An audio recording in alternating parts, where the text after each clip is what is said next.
Hi everybody, it's Oksana and welcome to the Oksana Eats Lots of Cookies and Junk Food edition of Vitacost hauls. So I was placing a Vitacost order and it was that time of the month and I was really hungry and I was craving yummy things, which is never a good time to be shopping for food, or go to the grocery store. And this is what happened. I got all kinds of cookies and snack food and junk food. But I thought I would share it with you because even when I eat junk, I try really hard to at least have it be, natural and organic and stuff like that. So this is the natural junk food version. So first I got 2 different flavors of these cookies. And I like this brand Jovial. I bought some of their Acorn, if that's how you pronounce it, stuff before. That's like an ancient wheat. But these are not wheat. These are gluten-free, as it says, and they are really delicious, especially these chocolate ones. They're so good. They got this like chocolate creamy filling on the inside. Oh my gosh, you guys. This order came in yesterday morning, and I opened the box and then my kids are like, what did you get? did I see cookies? And I'm thinking to myself, like, I am going to have nothing left to show in my haul tomorrow because everything is going to be eaten. But there's still a little bit left, so you guys are in luck. So those are really good. Those are my favorites. And then these are good too. They have sour cherry filling, but my daughter doesn't really like these as much. She really likes the chocolate, and my son too. So I guess kids prefer this one. I think they're both good. I do prefer this one as well, but these are good too. Just, chocolate. And then I remember, not necessarily this brand, but these kinds of cookies with like the chewy whatever stuff on the inside. They're so good. Oh my God, these waffles. I used to buy them ages ago at Trader Joe's, and they came in this little bag, and they were these tiny little ones. Maybe they still sell them, but then I stopped buying them because, I got all crazy about organic, healthy foods. And I saw that they have an organic version of these now. And I was like, oh my gosh, I just cannot say no. They do have some soy in there. They have soy flour and something else, soy less thin, which I'm not thrilled about. The less thin, there's usually like a really small amount, but the flour, it's probably a decent amount of that. It's not like the first ingredient, but I try to avoid soy, all soy, even organic soy, just because of the hormone disruptors that it has. So yes, I mean, not an ideal food, but a good treat every once in a long while because they're amazing. There's literally only one left out of 8. And these, there's something that I was going to say that I forgot to say. Oh, they have 6 packs that have 2 cookies each. And they are also certified organic. I'm pretty sure everything I got is certified organic except for the cod liver oil, which by its very nature is just wild, caught, so it's not organic. Then I got 2 things of pretzels from Unique. I've bought these before. They really changed the packaging. I barely recognized the outside, but they're sprouted. They're pretzels that are made out of sprouted grains, and I'm all about sprouted grains. And they both have only 4 ingredients: organic sprouted 100% whole wheat flour, organic extra virgin olive oil, sea salt, and yeast. So that's those 2. And then I got these Late July organic Dude Ranch multigrain tortilla chips. They're organic also, and I tried tortilla chips from Trader Joe's one time. They're nacho ones, I want to say, and those are made with organic corn, but the rest of the ingredients are not organic, and they're so good. They're like, granted, I haven't had Doritos in like 10 years, but I think that they are kind of like Doritos, and they're cheesy and yummy. And I was like, maybe there's like an organic version of those. And I went searching and I didn't find any. nacho ones, but I did find ranch, which was kind of close. Not really, but I decided to try them anyway. They're pretty good. I haven't really had any yet. I think I had like one. I did cut them open, but I'll give them a better try and I'll let you guys know. But those are the tortilla chips. There's a few more things, excuse me, as I lean over here into this box. One thing is in my fridge. So I cannot show you. It's a big green glass bottle. I've shown it before in a haul. You can imagine it right here. It is a bottle of the Carlson's Cod Liver Oil, and it is the lemon flavor is what I get. We do cod liver oil, especially in the winter. We take it as a supplement, me and my children, because it has vitamin D, which, you know, in the winter is important to get, and we're not getting it because we're not out in the sun as much, and also the DHA omega-3 stuff for my kids especially. So I do that, and it's in my fridge, big glass bottle, great stuff. Then, oh, one more little junk food snuck in here.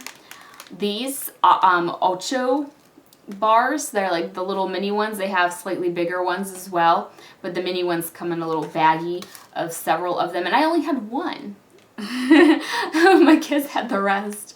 I keep bribing them with this. I'm like, clean up the living room, I'll give you one of these treats. And they're like, okay. So they've been handy. But I actually bought the wrong ones, which I guess is the world like telling me that I should not have bought this much junk food in one order, because I really love the caramel ones, and I thought that they had a flavor that was kind of like what is it called? Like a Snickers bar, like it was caramel and peanuts or something. Maybe they don't. Maybe it's just caramel. But I saw the peanuts, but I didn't really read the rest of it, and I bought it. And these are the peanut butter, so they just have like a peanut butter filling on the inside. So I don't really like them as much. But, I mean, they're pretty good. But, you know, not what I meant to order, which I guess is a good thing. And then I got some chia seeds. Yay, something healthy besides the cod liver oil. This is the Mama Chia seeds, and I thought that I would get this brand because, have you ever had those chia seed drinks? I had not for the longest time, just because, I don't know, there was something about them, it just didn't scream at me to try it.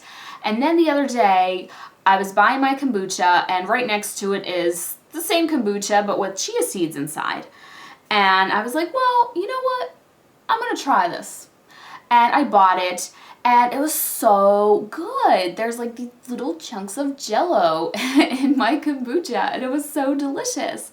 And I thought, well, let me try and make this myself, right? Because I've got chia seeds, I can mix them in.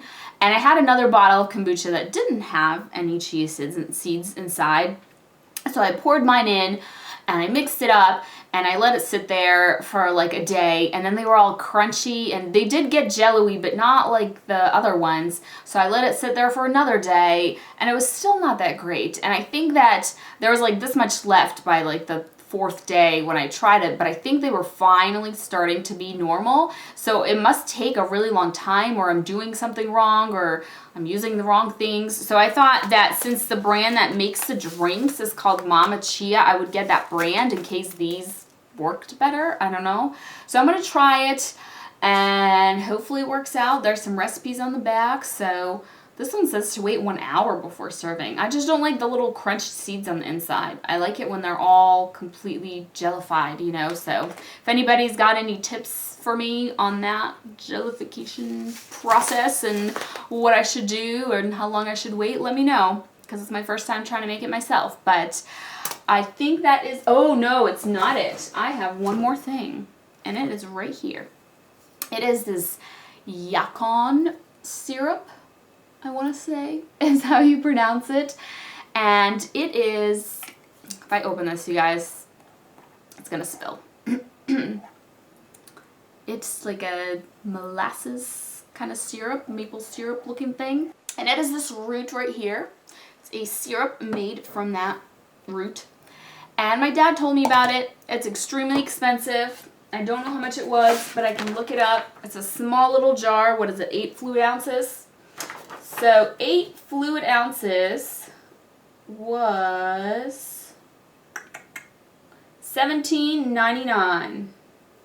So a lot for such a tiny thing. Like if you're gonna use it in place of a sweetener, like in place of maple syrup or whatever, cook with it. If you're gonna cook with it and you need like a cup or something, you're gonna go through this so fast. So this is something that you should use in moderation because of that. But my dad told me about it. He does the ketogenic diet. He can't have sugar. And or lifestyle, I should say, because he's not doing it like as a diet. That's just like how he eats to be healthy. And so he has a sweet tooth like me, and he's health conscious like me, so he doesn't do, you know, like Splenda or NutraSweet or all those fake sugar things. But he will do stevia and Lohan or monk fruit, and now this is a new one that he discovered. He's been looking for something to put in his coffee because stevia has that bitter aftertaste. And especially in certain things, you can really taste the bitterness. And then in other things, like in sour things, stevia tastes really good. And you can't taste it. So it just really depends. But in coffee, it wasn't working out for him. And so he discovered this. And this is finally something that worked out well for him, that he really liked the flavor of it and doesn't have any kind of weird aftertaste. It does really taste like molasses. I tried it. So if you like molasses, which I like molasses, I don't dislike it. I think it tastes fine. I have put this in yogurt, and that's how I have eaten it, just plain yogurt, sweetened it a little bit with this. It is basically, it's all natural syrup from this root, and the sugars in it are this long word, which is abbreviated to FOS, which is a type of prebiotic, and it doesn't metabolize to calories. So it's not, the same as real sugar, and it aids in digestion and weight loss. Can use it in baked goods, like any other syrup, and desserts, smoothies, sauces, and dressings. So I'm excited to use this. I'm always looking for healthy, natural alternatives to sugar because I too avoid sugar, obviously, as you can tell with all these cookies. But aside from this order, I generally try to avoid sugar. So I'm excited to have this substitute. It's low glycemic, and it tastes good. I think this will be great. And because it's so expensive, it'll really make me think, like if I'm baking cookies or something and I'm going to use this, there's these cookies I make which are amazing. They're gluten-free. And I think I mentioned them somewhere before and left the recipe for you guys. They're made with almond flour and tapioca starch. And I use maple syrup in those, but now I'm going to use this. And because it's so expensive, I'm not going to bake them as often. So it'll help me in rationing. But anyways, so I'm excited about that. And that's it. That's my entire foodie haul. So thank you so much for watching, and I will see you guys next time. Bye.